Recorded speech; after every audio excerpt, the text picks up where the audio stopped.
1월 20일 수요일, 오늘 우리에게 주신 하나님의 말씀은 열왕기하 14장 17절부터 29절까지 말씀입니다. 열왕기하 14장 17절부터 29절까지 말씀 함께 읽겠습니다. 이스라엘의 왕 여호아하스의 아들 요아스가 죽은 후에도 유다의 왕 요아스의 아들 아마샤가 15년간을 생존하였더라.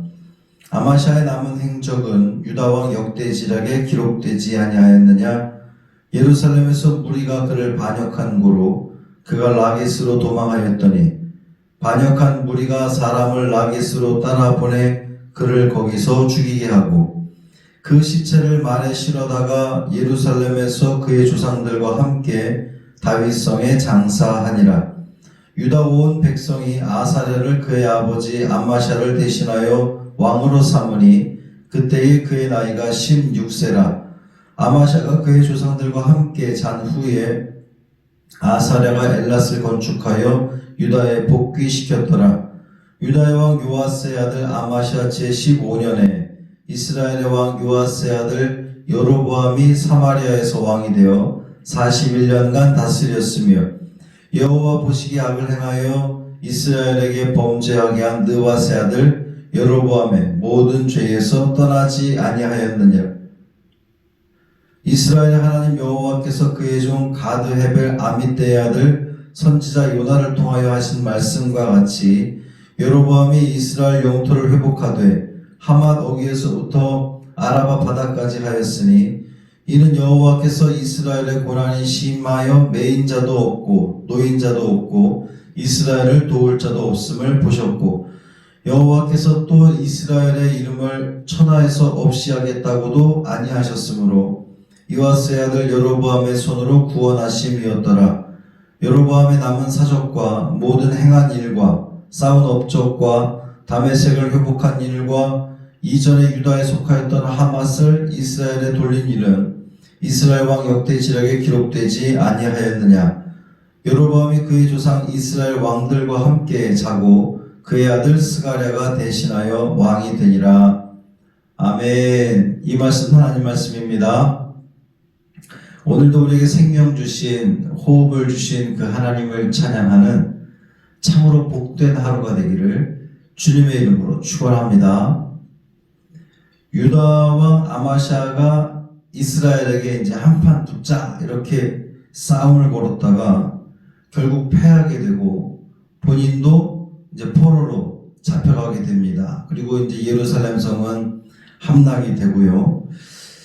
그리고 그렇게 전쟁에서 이겼던 이제 이스라엘 왕 요아스는 죽습니다. 요아스 사후에 아마샤는 예루살렘으로 돌아와서 계속해서 유다를 통치했던 것으로 그렇게 보여집니다. 하지만 이내 반란이 일어나고 아마샤는 라깃으로 도망쳤지만 거기에서 자기 신하들에 의해서 죽임을 당하고 말죠. 이 같은 모반의 원인은 이제 뭐 정치적으로 보면 아마샤가 그 이스라엘의 포로로 잡혀간 후 그의 아들 아사랴를 이 섭정왕으로 세웠던 신하들과 이런 갈등에 의한 것으로 보여지지만 사실 그의 근본적인 이유는 성경은 그가 여호와를 떠났기 때문이라고 분명히 밝혀주고 있습니다. 역대하 25장 27절 말씀 보면 아마샤가 돌아서서 여호와를 버린 후로부터 예루살렘에서 무리가 그를 반역하였으므로 이제 그렇게 적고 있어요. 아마샤가 죽자 그의 아들 아사랴가 왕위를 계승을 하는데 사실 아사랴는 그의 아버지 아마샤가 이 사마리아에 포로로 잡혀갔을 때 그러니까 주전 790년부터 통치하기 시작했고 그때 나이가 16세였습니다. 아마샤가 라기스에서 살해당한 767년부터는 이제 단독으로 통치를 시작했죠. 그 아사랴의 통치 이야기는 그렇게 엘랏을 건축해서 유다에 복귀시킨 것으로 아주 짧게 소개되고 있습니다. 그리고 이제 23절 이하에서는 여로보암 2세의 통치 이야기를 다루고 있어요. 아마샤 15년에 여로보암이 사마리아에서 왕이 되어 41년간 다스렸다 그랬습니다. 이스라엘 왕 중에서 가장 오래도록 다스린 왕이었습니다. 그러나 그의 통치에 대한 이 성경의 평가는 매우 부정적이었어요. 그가 여호와 보시기에 악을 행했고 이스라엘 백성들로 하여금 그 우상을 섬기게 한 여로보암의 죄를 떠나지 아니하는 그대로 답습한 죄를 범했다는 겁니다. 이 여로보암의 통치 기간은 이스라엘 역사상 가장 번영했던 그러한 시기였습니다. 우선 그는 영토 확장에서 큰 업적을 이루었는데요. 그가 이렇게 이스라엘 역사상 가장 넓은 지역을 다스리게 되었던 원인에 대해서 본문은 하나님께서 선지자 요나를 통해 말씀하신 것이 이루어진 결과다 이렇게 이야기합니다. 여기서 말하는 요나는 요나서에 나오는 요나가 맞아요. 근데 이제 그가 여로보암에게 어떠한 내용의 예언을 했는지는 뭐 우리가 알 수 없지만 어쨌든 그 예언이 성취됨으로써 여로보암이 솔로몬 시대에 가졌던 그 영토를 회복할 수 있었다는 겁니다.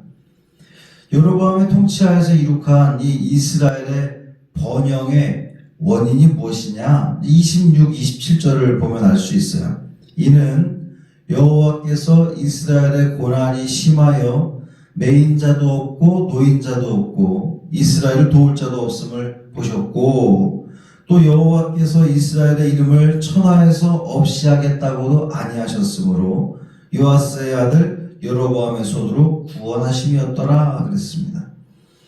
이 여로보암의 통치하에서 이스라엘이 영토를 확장하고 경제적인 그런 그 번영을 누릴 수 있었던 것은 뭐 왕의 통치력이 탁월했다거나 혹은 뭐 백성들이 그런 그 복받을 자격을 갖추었기 때문이 아니었다는 거예요. 오히려 여로보암은 하나님 보시기에 악을 행했고 백성들 역시 하나님 앞에 신실하지 못했습니다.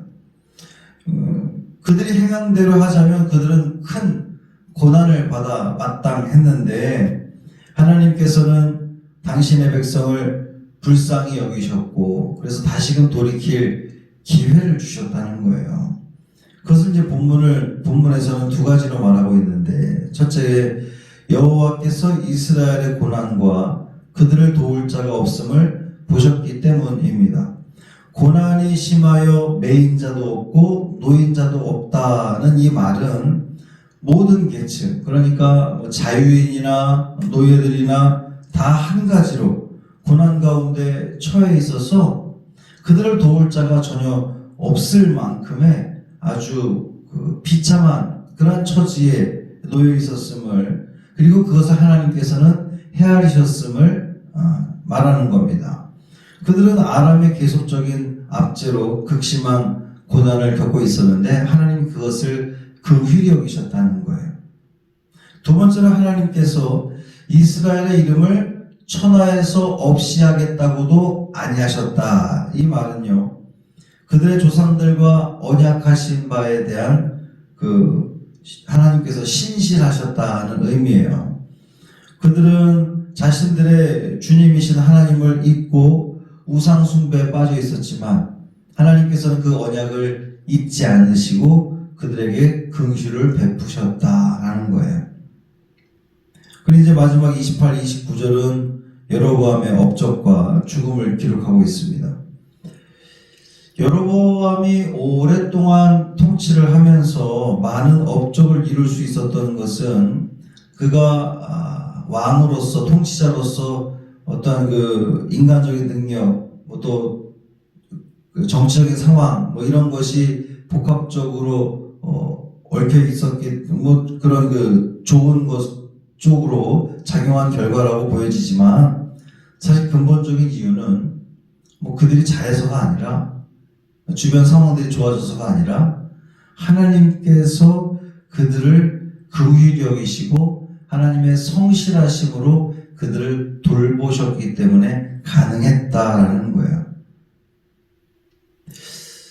그럼에도 불구하고 여로보암과 이스라엘 백성들은 이것을 깨닫지 못했고 그 결과 이스라엘의 번영이 계속되지 못하고 오히려 그 번영이 그들을 교만하게 하고 또 그들의 이 부흥이 그들의 이 흥함이 오래 지속되지 못하고 이제 급격한 쇠락의 길로 빠지게 되는 그런 안타까운 모습을 보입니다. 이제 그의 뒤를 이은 스가랴를 끝으로 예후 왕조도 이제 막을 내리게 돼요. 사랑하는 성도 여러분, 세상적인 성공에 취해서 하나님을 저버리는 어리석음을 반복하지 않기를 바랍니다. 오늘 본문의 이 여로보암 2세는 세상적인 시각으로 보면 상당히 성공한 왕이었습니다. 나라가 부강했고요, 영토가 확장되어졌습니다. 오래도록 통치를 했습니다. 그러나 그는 여전히 여호와 보시기에 악을 행함으로 말미암아 하나님의 은혜와 하나님의 극률하심으로 이룩했던 그 모든 부와 명예들을 다 한순간에 날아가 버리는, 또 결국은 나라가 멸망해 버리는 그러한 이유가 되었음을 여러분 기억하시기를 바랍니다. 하나님은 또 우리에게 기회를 주실 테지만 그것을 악용해서 하나님의 마음을 아프게 하는, 하나님을 진노케 하는 우리들이 되지 마시고 주님의 극률하심과 성실하심을 찬양하며 더 나은 믿음의 길을 걷는데 최선을 다하는, 그러니까 성공보다 더 중요한 것이 하나님의 마음을 기쁘게 해드리는 것이라는 것을 오늘도 깨달으시고 매 순간순간마다 의미 있는 그러한 시간들을 통해 우리 하나님께 영광 돌리는 저 여러분의 귀한 삶, 복된 삶 되기를 주님의 이름으로 축원합니다.